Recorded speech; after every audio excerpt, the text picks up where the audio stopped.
Although for many people it seems completely innate and like a no-brainer, so many of us miss the opportunity to be successful during our consultations because we don't effectively and truly tap into the emotional pain point. If you remember nothing else, please remember that people buy emotionally and they justify logically.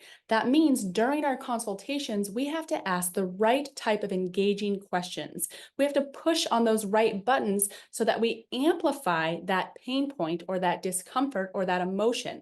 Because at the end of the day, if somebody doesn't feel pain or discomfort or frustration, they're never going to change. So we need to make a scenario where if they stay the same, that is more uncomfortable than the unknown of the change, because inevitably we are asking them to take a step forward and do something different so they can get a result that they haven't received before.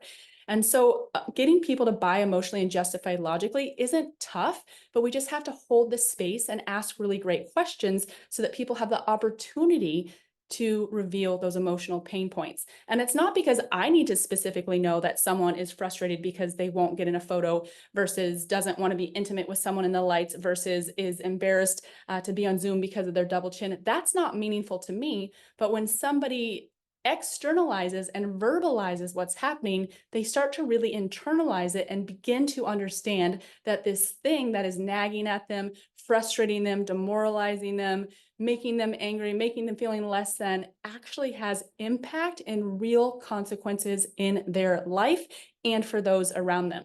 So simple questions about, hey, I was just curious, what is it about the technology that motivated you to come here? As soon as they say that, they're reselling themselves about why they liked this technology and thought it could actually be a solution to their problem.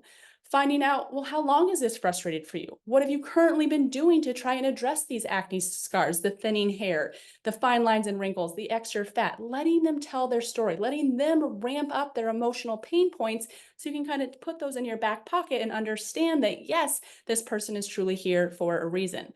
Also finding out, well, why do you want to do it now? You know, it sounds like you've been frustrated for the last several years. So, Jim, why is now the time? Why not just keep doing what you're doing and not getting the results? So, all of these questions are really intentional questions. So, again, we can amplify that pain point because without pain, people won't change. If someone is giving you surface level answers, I know that can be difficult. Just keep probing. So, for example, if someone says, yeah, my stomach fat makes me feel a little bit frustrated. Okay, I just want to make sure I understand your meaning of the word frustration. Can you tell me a little bit more about that? Can you unpack that for me? I don't know if I'm tracking with you. Explain that a little bit further to me. The other great way to get the ball back in their court and get someone to expand on whatever they just told you is simply to repeat the last word they said and do it in a questioning tone. You know, I just feel really, really demotivated. Demotivated? As soon as you say that, you put the ball back in their court and they're going to be able to run with it. I know this can be uncomfortable, but the better you get at connecting with people and getting to the raw, real emotion, not the surface level stuff, the easier time you're going to have when you present that pricing, when you present that brightness of future for them to know, wow, I need to move forward.